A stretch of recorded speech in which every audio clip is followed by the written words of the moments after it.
Hello. Today we are reviewing books. The books that I'm going to be talking about in this video include Anna Green Gables by L.M. Montgomery, Emerald Green, the third book in the Ruby Red trilogy by Kristen Gear, Calvin by Martine Leavitt, A Night in Terror Tower, the 27th Goosebumps book by R.L. Stine, and The Magic Finger by Ronald Dahl. I also have two books that I'm not going to do an official review of because I didn't finish them, but I'm still going to talk about them, and those are The Immortalists and The Odds of Lightning.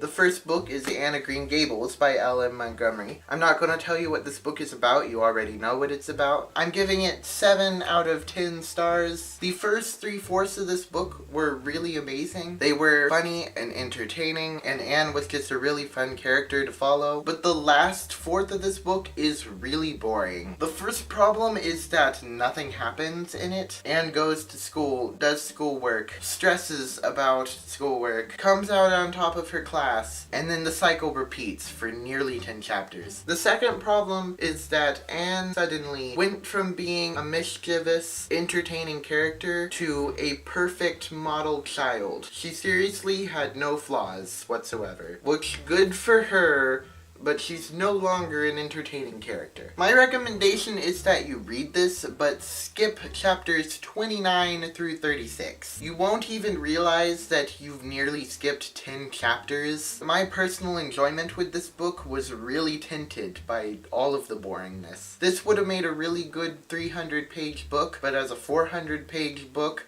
it wasn't really fun.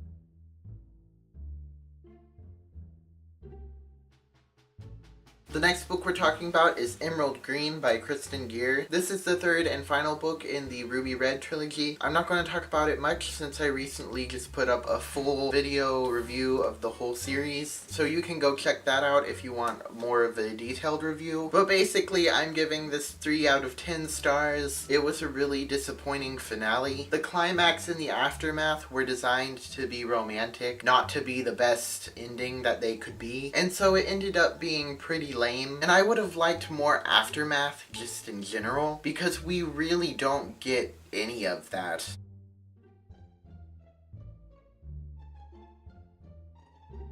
The next book I have is Calvin by Martine Leavitt. This book follows a boy named Calvin who gets this disease, starts seeing his old imaginary tiger friend, and becomes completely convinced that he is a reincarnation of the Calvin from the Calvin and Hobbes comics. And then he and his friend Susie go on a hike across the Great Lakes in an attempt to meet the creator of the comics. I'm giving this book 4 out of 5 stars. It was okay. Like the cover, there really wasn't much to it. It wasn't boring per se, but the writing wasn't anything special. The characters weren't anything special. The story wasn't anything special. It was a really quick read. If it was longer, I probably would have been annoyed. I didn't get much out of it as a Calvin and Hobbes fan, so I wouldn't read it just because you're a Calvin and Hobbes fan. But outside of it being about Calvin and Hobbes, I don't really have any other reasons that you should look at it, so I don't really recommend this one.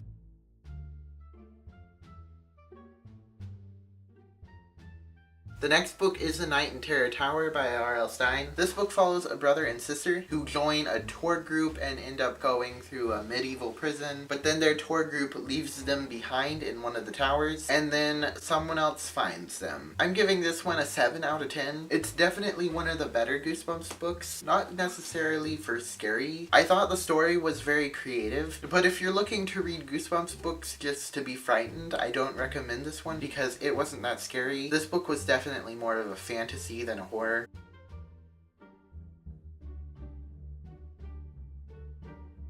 The next book is The Magic Finger by Ronald Dahl. This book is about a girl, and every time that she gets mad at someone, some sort of magic in her finger zaps that person and causes unfortunate things to happen to them. I enjoyed this book well enough. I really liked the concept. It was fun to read, and it was a creative story, as Ronald Dahl books usually are. But it was also very, very anti-hunting. Like, I don't really care for hunting for sport myself either, but this whole book just felt like anti-hunting propaganda, which was kind of annoying even though I kind of agreed with it. So if that's something that's going to be annoying to you, then I wouldn't recommend picking this one up.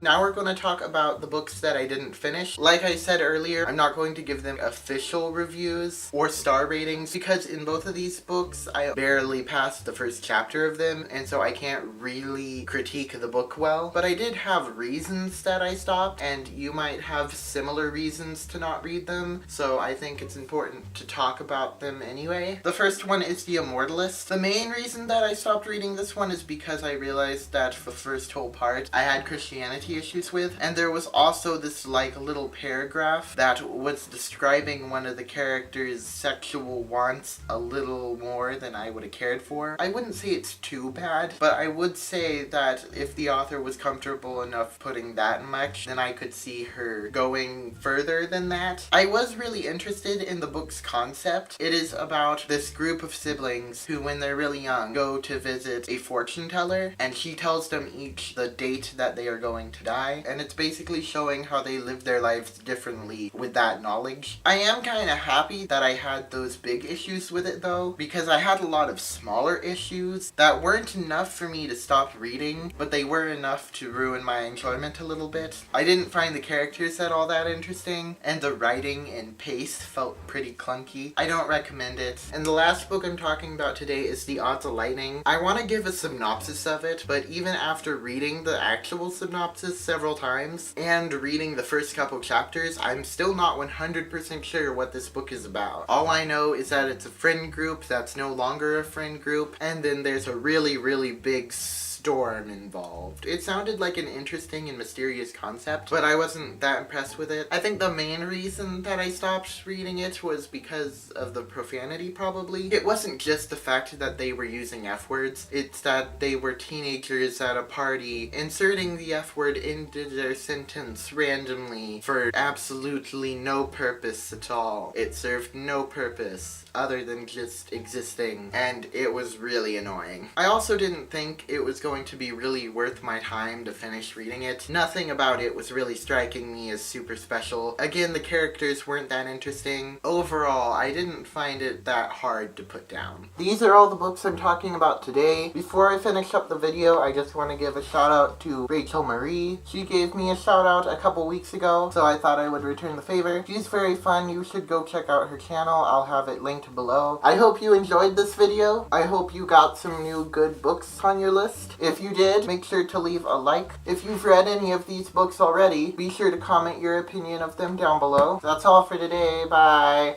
Ah! I kicked a thing.